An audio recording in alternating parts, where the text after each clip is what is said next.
Good afternoon, ladies and gentlemen. My name is Ross Duncan, Marketing Commercial Director for Scottish Golf. I'm also Marketing Convener and in charge of social media for my own club at Peebles Golf Club, so hopefully I have a little bit of insight into what life is like at club level on that front. We're absolutely delighted to be joined today by Ross Laurie, standing to my left here, who is the head of the Innovation Ventures team at Deloitte. We've been working with the team at Deloitte for the last few months, really just to look at exploring some digital opportunities for golf within Scotland. The guys in the digital tech team at Deloitte have a lot of experience working with other sports and industries, and we're going to try and bring some of those learnings into Scottish golf. As you may know, Deloitte are also a strategic partner of the USGA across in the States. They've been doing a lot of work across in America, helping the USGA with some of their digital engagement, and we're delighted that Deloitte have agreed to partner Scottish Golf in some of that work, and it's great to have such a great partner on board. Ross himself has a lot of experience and a career background in tech and website development and that sort of thing. He also speaks about golf in equally passionate measures, as you're about to find out. So I'll hand you over to Ross to talk more about how golf can hopefully learn from some of the other sports in digital innovation. We're a wee bit tight for time, and there's a few slides to go through, and you're going to get them anyway. There's a lot of research in there, so I'll maybe try and give a bit more insight at the front than I would normally have done. A bit credentials on me, in terms of I'm a golfer. I've been playing for about 35 years. I play 30, 40 rounds a year. I've been a member at loads of clubs. I'm currently a member at the best golf club in Britain, Blairgowrie. Although I'm willing, if anyone wants to prove me wrong, I'll happily come to your club. Love it. I try and play as many golf courses as I can. And actually, the weird thing is, as a club member, I'm probably more of a nomad, as we've been calling it, because I probably only play about 25% of my games at Blairgowrie. I mostly just travel about playing wherever I can, you know. And it's interesting that, because all of the technology that we need to do golf better, to engage customers better, players better, it's already there, and we actually just need to sort of join the dots and pull it together. And that's kind of what I do for Deloitte. I've been working in sort of technology for 25 years now. I'm pretty good at spotting where things are going. And not because I'm brilliant, I'm actually pretty lazy. I just ask the customer what they want and then give them it, and it seems to work. And where we're at now, it's got even better. I mean, Stuart was talking earlier about, there's a joke about the sofa that follows you around the internet, you know, so you've been on the DFS site at this time of year especially. And wherever you go on the internet, that sofa pops up now, and that was his insight into what we can do with data. Well, it's actually worse than that, or better than that, depending on how you look at it. I mean, if I've got your device ID for your phone, I can tell exactly what you're doing, whether you're lying down, whether you're running, whether what you're doing on your phone at the time, what you did 10 minutes ago. I can tell you probably what you're going to do in 10 minutes' time before you know. And that's where we've got to now. You can ask the customer what they want, or you can find out what they want by understanding the data. And one of the sadnesses that I have, I suppose, and where golf's got to is I don't actually have a real handicap. I've not had one since I was about 18. I play off about 15.6 because I put that data into my electronic scorecard every time I play, and I share that with my friends, and we play our own little competitions and build them all into that. And that company, Swing by Swing's the wee app that I use, I pay them £2-3 a month, whatever it is. They now know exactly what's wrong with my game. You know, I'm now getting emails from them and giving me tips on how I can be correcting my slice. And I mean, that's great, right? But surely Blairgowrie's Golf Pro should be getting that information. I should be sharing that with him, not with some guy in America that I don't know. And as I say, the technology that we need in order to be able to create better engagement in golf, because it's one thing getting people to play golf, but the other thing is getting them to keep playing it.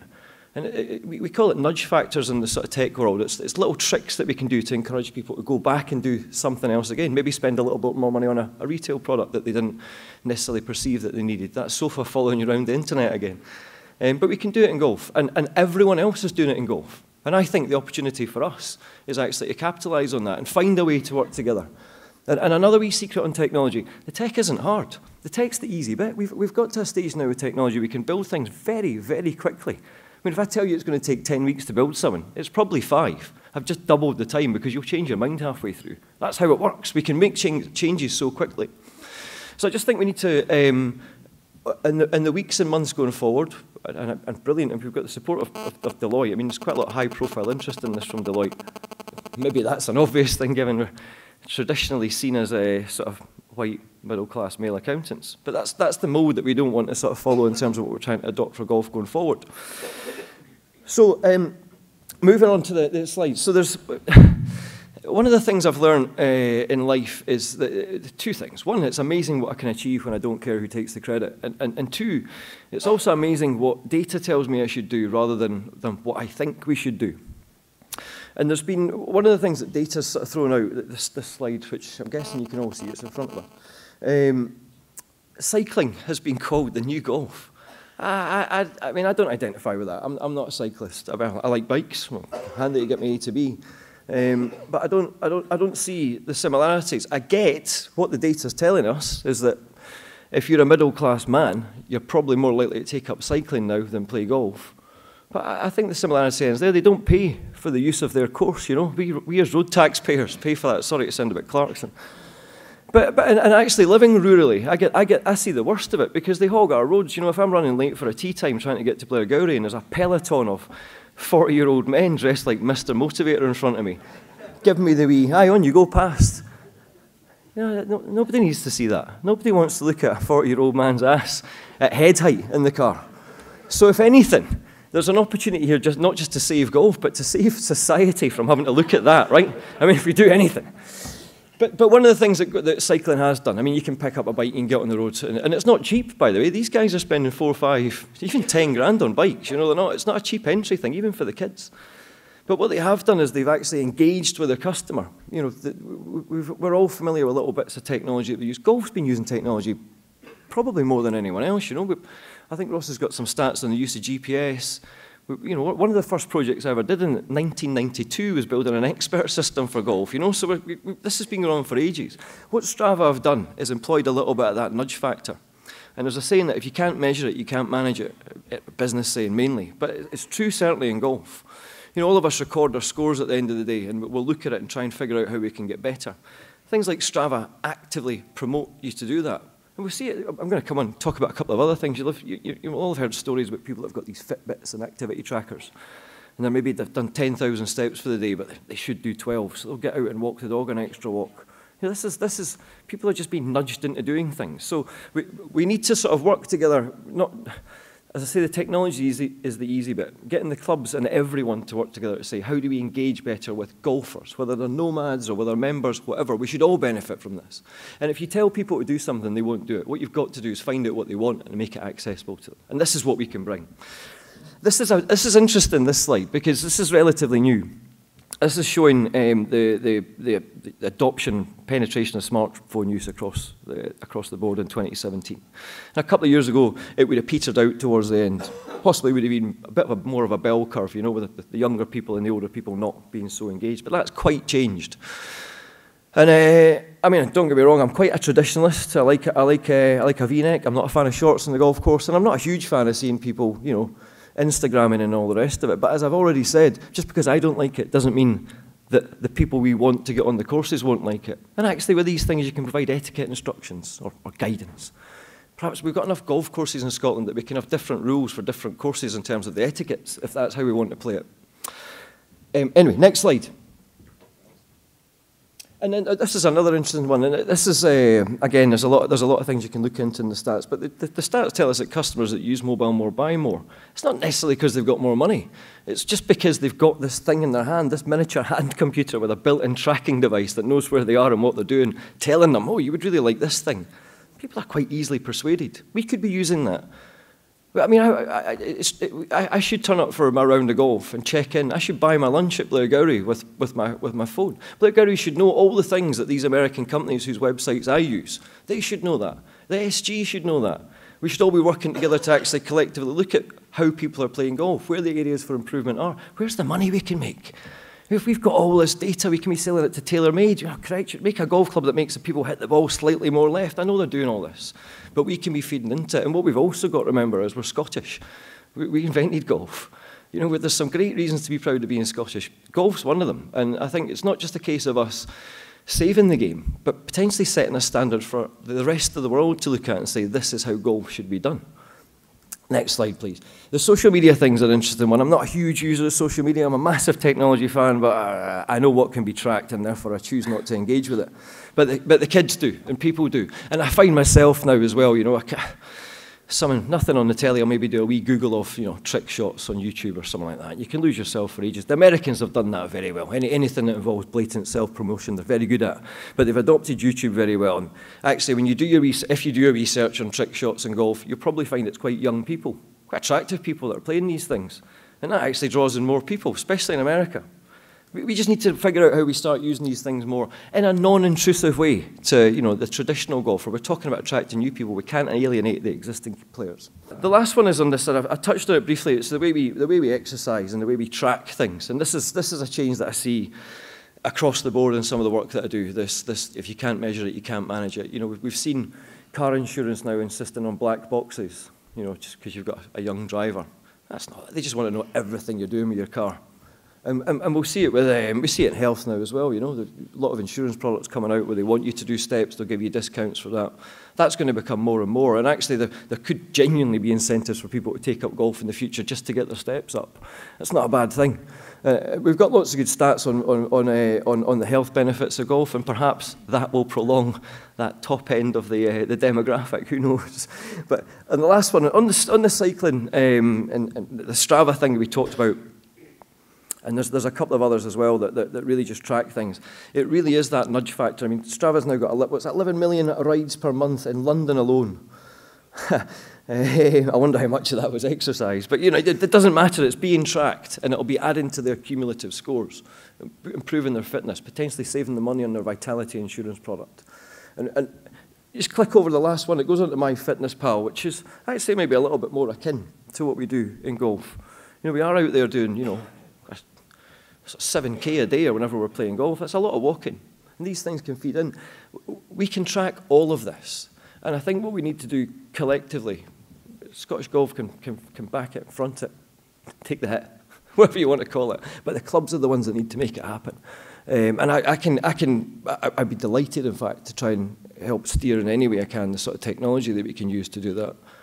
But as I said at the start, that's the easy bit. It's really just about working together and actually understanding what the customer wants and just giving them it. And it doesn't have to be intrusive, and you don't have to charge for it. I mean, if there are 700,000 nomad golfers in Scotland, and they're like me and they're paying £2–3 a month to swing by swing, well, imagine I could just pay £1 a month to Scottish Golf and get all that stuff. That's £12 a year I'd be paying in as a nomad. And there's 3 times as many nomads as there are members. So it strikes me that that'd be a decent commercial way to approach things. But I don't know. We need to look at the data, and I'd be very keen to see how this conversation progresses. The Slido stuff's been good as well. That's a genius move for just getting comments. So sorry, have I run on? No, keep going. Sorry. He's not quite finished yet. Before we show you a video on what the future of digital golf might look like, we did a survey that some of you may have seen online where we surveyed, we got responses from just over 2,000 golfers in Scotland. And I think our point was to try and prove that golf shouldn't be scared of technology. Technology is already out there. We've got some companies involved in golf technology here in the room today. But we've been using technology for ages in golf now. 78% of the golfers that we surveyed already use a GPS device, and that's a great stat. But actually, when you compare it to the rest of industry, only 15% of us are actually using an app to improve our golfing experience. And as Ross touched upon, there's some fantastic apps out there in golf, but we're not really utilising them the same as other sports might do. I mean, my 10-year-old son is going for his handicap at the moment. He said, "Dad, why do I have to fill in a scorecard? Why can't I just put it into my phone?" We thought, well, there's a very obvious way that we're not really engaging with kids. We're telling them still to use things that were used years ago when everything else in their life is through their mobile phone. So we can book a tee time, we can put our scores in, we can check our handicap, we can check our swing analysis. All these things are out there. We just need to try and find ways of bringing them all together. Ross also touched upon social media. Colin obviously spoke about that earlier, and less than 40% of us are actually using social media to engage in golf. And there's some great examples of golf clubs across Scotland who are using social media well, but we're probably playing catch up again with the rest of industry, and we're kind of talking at people rather than with them. You know, just telling them the course is closed isn't really good enough. You could be saying the course is closed, but come in and have a coffee, come in and have a bacon roll, come in and watch the football, rugby this afternoon, that sort of thing. And back to the kind of ambassadorial part that Stuart touched upon. If we share something positive on Facebook, that can spread like wildfire. So, you know, please do encourage all your members to share their great experience of their golf course. Golf is a very visual game. We have some fantastic scenery in golf in Scotland, and let's try and share that and all become ambassadors for our own clubs and courses. And I think golf and technology really do go hand in hand. With the Strava example there, it's really all about that new word, gamification. How can we bring numbers and competition together? Golf really is all about numbers and competition, so let's try and use that more. And finally, golf is a very social game. Technology connects people. Let's all try and connect with each other and bring the game together.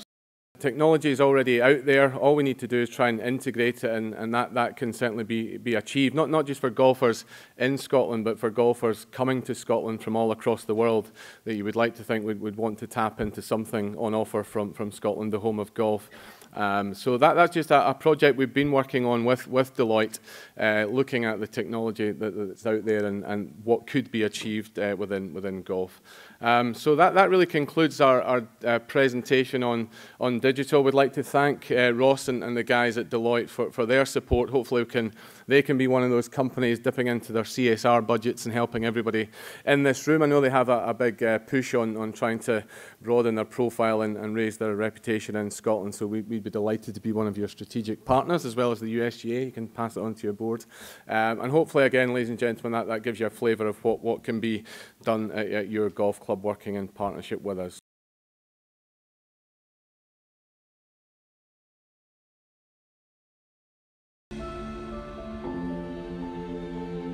We are Scottish Golf.